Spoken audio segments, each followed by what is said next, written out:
Jafar express के हवाले से बहुत एक सानिया हुआ है और बहुत बड़ा वाक़या दुनिया की तारीख में, दुनिया की इस तरह की हाईजैकिंग की तारीख में ये एक बहुत दहशतगर्दी का बड़ा वाक़या है। और इस पे ज़ाहिर है अगर बॉलीवुड होता तो वो इस वक्त तक फिल्में बनाना शुरू कर चुका होता, हॉलीवुड होता तो वो भी बनाता। पाकिस्तान का सिनेमा इंडस्ट्री इतनी डेवलप नहीं है, लेकिन इसमें दो आस्पेक्ट हैं जो बहुत ज़रूरी है आपको समझने की ज़रूरत है। एक है इंटेलिजेंस का आस्पेक्ट के इस ज़ाहिर है कि जंगी कैफियत है, और वैसे भी इंटेलिजेंस इंफॉर्मेशन जो है वो तमाम मुल्क से इंटेलिजेंस इदारों के पास आती रहती है।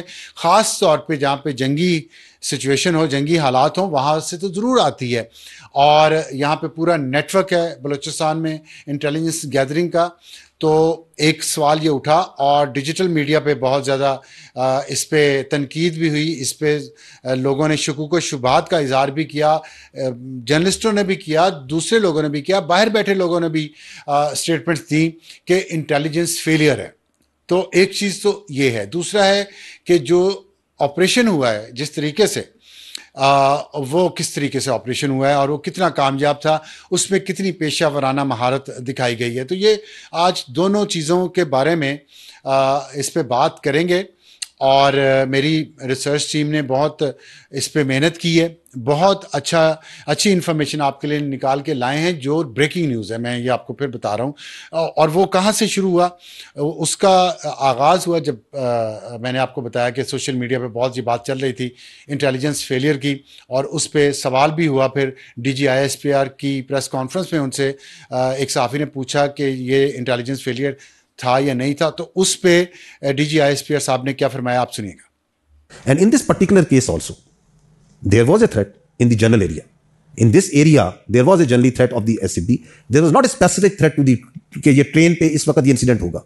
तो आपने सुना कि वो बड़े वाज़े अल्फाज में ये कह रहे हैं कि इस एरिया के बारे में स्पेसिफिक इंफॉर्मेशन थी हमारे पास।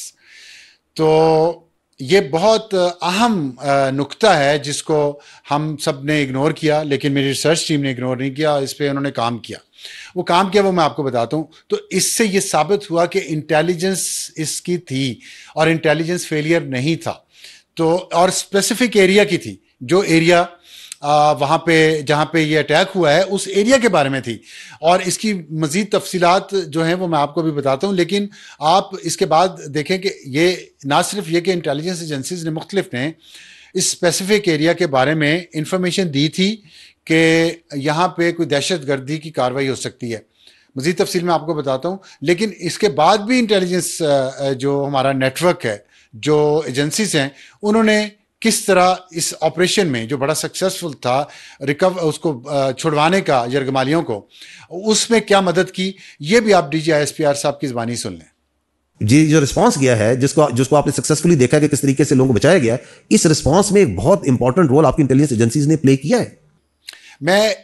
आपने दो बातें उनकी, दो दफ़ा इंटेलिजेंस एजेंसीज की बात उन्होंने की है। एक दफ़ा उन्होंने पहले कहा कि इस जगह स्पेसिफिक एरिया की इंफॉर्मेशन थी, और दूसरी बात उन्होंने ये की कि जब ऑपरेशन हुआ उनके खिलाफ दहशतगर्दों के और जरगमालियों को रिहा करवाया गया, उसमें इंटेलिजेंस एजेंसीज का और उनके पूरे नेटवर्क का बहुत अहम रोल है। तो मैं इस पे आपको बताता हूँ कि कैसे है दोनों चीज़ें, और फिर हम चलेंगे कि जो ऑपरेशन हुआ वो कितना सक्सेसफुल और किस तरीके से हुआ, और इसमें गफलत कहाँ पे हुई, कोताही कहाँ पे हुई। बात यह है कि जो जैसे कि DGISPR साहब ने कहा है कि इंटेलिजेंस थी, रिपोर्ट्स थी, और मैं अब आपको ये बता रहा हूँ बहुत अपने जो मैंने आपको बताया हमारी रिसर्च टीम ने इस पे काम किया है, और इंटेलिजेंस जो आई थी वो बहुत स्पेसिफिक थी, इतनी स्पेसिफिक के रोंगटे खड़े हो जाते हैं कि ये तक बताया गया था उन इंटेलिजेंस रिपोर्ट्स में जो मुख्तलिफ इंटेलिजेंस एजेंसीज ने दी थी कि या 4 मार्च को हमला होगा और या 11 मार्च को हमला होगा। दोबारा सुन लें आपके, या 4 मार्च को होगा या 11 मार्च को होगा, और जाफर एक्सप्रेस ट्रेन पर हमला 11 मार्च को हुआ। एक चीज एरिया का DGISPR साहब खुद फरमा रहे हैं कि उस स्पेसिफिक एरिया के बारे में इंफॉर्मेशन थी, स्पेसिफिक एरिया बताया गया उस इंटेलिजेंस जो मुख्तलिफ इंटेलिजेंस एजेंसीज, एक ने नहीं, उन्होंने स्पेसिफिक एरिया बताया कि यहाँ हमला होगा। और यहां तक बताया गया कि ट्रेन पे हमला होगा। और फिर यह भी पता था कि जाफर एक्सप्रेस ट्रेन पे हमले होने के ज्यादा चांसेस हैं, क्योंकि जाफर एक्सप्रेस ट्रेन पे वो टाइमिंग ऐसी है, उसका रूट ऐसा है, एक ट्रेडिशन ऐसी बन गई है कि फौजी और उनकी फैमिलीज जाफर एक्सप्रेस ट्रेन पे सफर करती हैं जब उन्होंने अंदरूनी मुल्क आना, क्योंकि वो तकरीबन पूरे मुल्क का चक्कर लगाती है और जिस स्टेशन पे जिस फौजी फैमिली की पोस्टिंग है या ट्रांसफर है या छुट्टियों पे जाना है, वहां पे वो आराम से एक ही ट्रेन में बैठे बैठे वो अपनी मंजिल पे पहुंच जाते हैं। चौथी चीज कि जाफर एक्सप्रेस के चलने के मौके दिसंबर में कोयटा स्टेशन पे खुद कुछ हमला हो चुका था, तो जाफर एक्सप्रेस ट्रेन इतना ज्यादा फोकस में थी, इस एरिया में उस पर हमला होना था। 4 मार्च या 11 मार्च को होना था और 11 मार्च को हुआ। अब आप सोच रहे होंगे इतनी स्पेसिफिक इंटेलिजेंस रिपोर्ट्स आ चुकी थी तो फिर ये क्यों हुआ। और ये जो सवाल आप पूछ रहे हैं ना, यही सवाल आज के बाद सब लोग पूछेंगे, क्योंकि आज मैं ये बता रहा हूं। और ये सवाल ऑलरेडी फौज के अंदर एक दूसरे से पूछा जा रहा है कि इतनी स्पेसिफिक इंटेलिजेंस रिपोर्ट्स होने के बावजूद वो कोताही या गफलत या नेग्लिजेंस कहां पे हुई कि एक ट्रेन में आप इतने फौजी और इतनी फैमिलीज जिनके पास हथियार नहीं थे, आपने उनको बिठा के इस तरह भिजवा दिया। ना वहां एरियल कवर दिया, ना वहां ग्राउंड पे कवर दिया प्रॉपर, ना जो लोग जो फौजी सफर कर रहे थे उनको हथियार साथ ले जाने की इजाजत थी। मतलब ये इतनी बड़ी गफलत है कि अगर ये किसी सिविलियन अदारे ने किया होता तो शायद उस पर इल्ज़ाम लगता कि आप तो किसी और के एजेंट हैं, लेकिन यहां पे हम ये कह नहीं सकते। लेकिन मेरा आर्मी चीफ आसिम मुनीर साहब से ये रिक्वेस्ट है, और इसलिए रिक्वेस्ट है कि इसकी वजह से बहुत ज़्यादा लोग अफसरदा हैं, आपके इदारे के लोग अफसरदा हैं और होना भी चाहिए।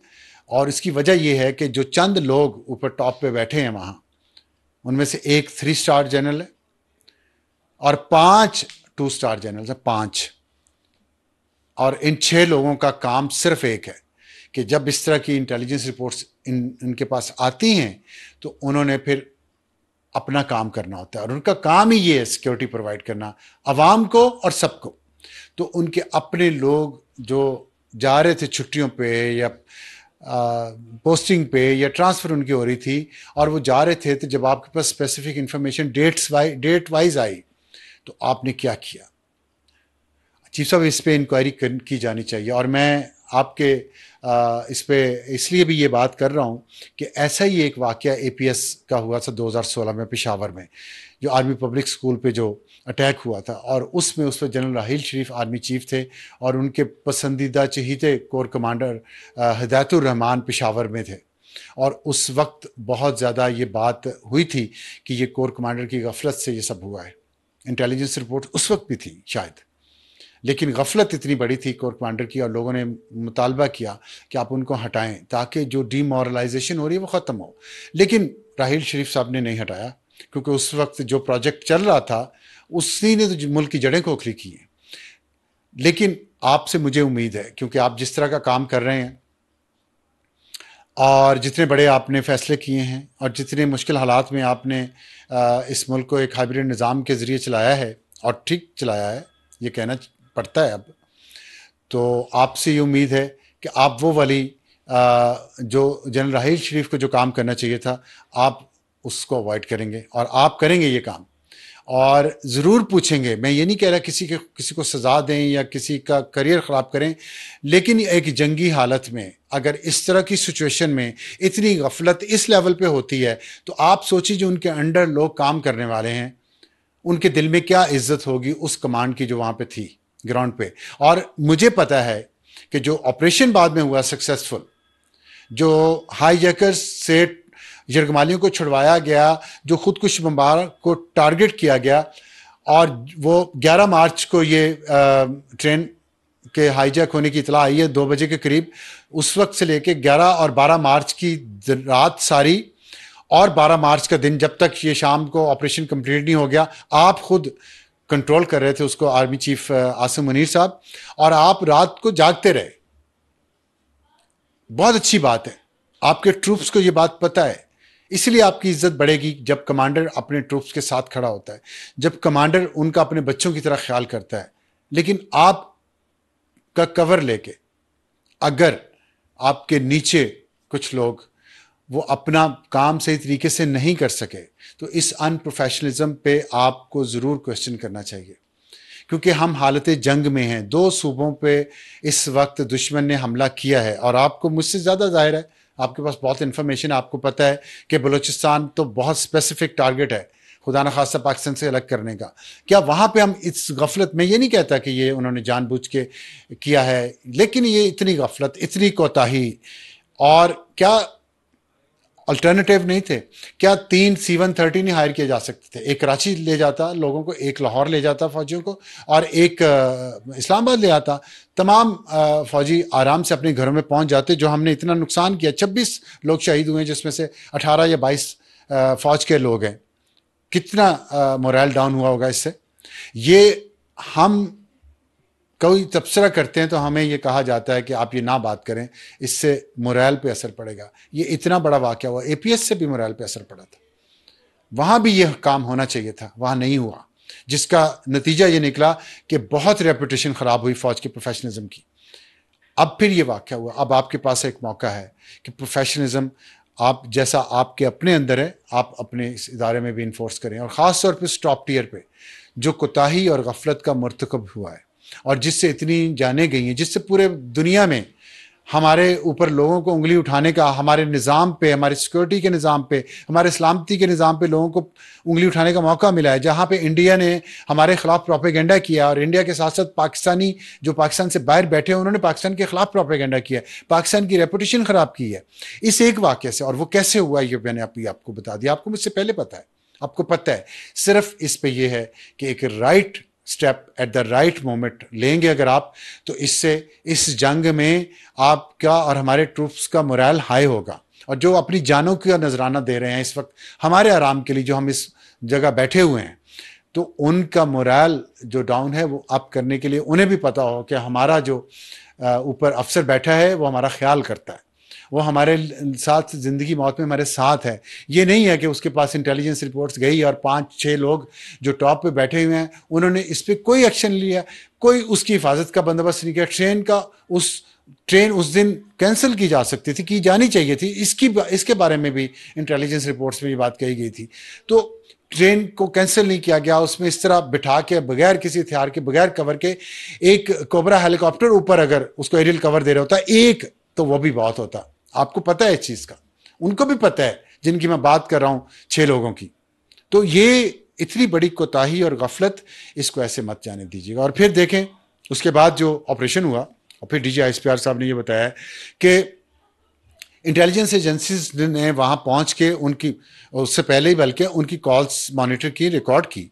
लेकिन ऐसा कोई ना कोई तो वहाँ पे सिस्टम था ना उनके पास कि वहाँ मोबाइल फ़ोन की सिग्नल्स नहीं है, लेकिन सैटेलाइट फ़ोन के ज़रिए वो जो कांटेक्ट में थे अफ़गानिस्तान में बैठे हुए दहशतगर्दों के सरगना से, वो उन्होंने रिकॉर्ड की और उसकी बेसिस पे इंफॉर्मेशन ली, इकट्ठी की और वो प्रोवाइड की। जो ग्राउंड ट्रूप्स वहाँ पे जिन्होंने ऑपरेशन किया, और फिर वहाँ पे जैमर्स जाके लगाए गए जिन्होंने उनकी कम्युनिकेशन को जैम किया। जब कम्युनिकेशन कट ऑफ हुए हैं अपने बैकर्स से, अपने हेड से, तो फिर उनके खिलाफ जो SSG कमांडोज ने ऑपरेशन किया है, और आप उसको चीफ साहब आप उसको मॉनिटर कर रहे थे, तो आपको मॉनिटर करना पड़ा।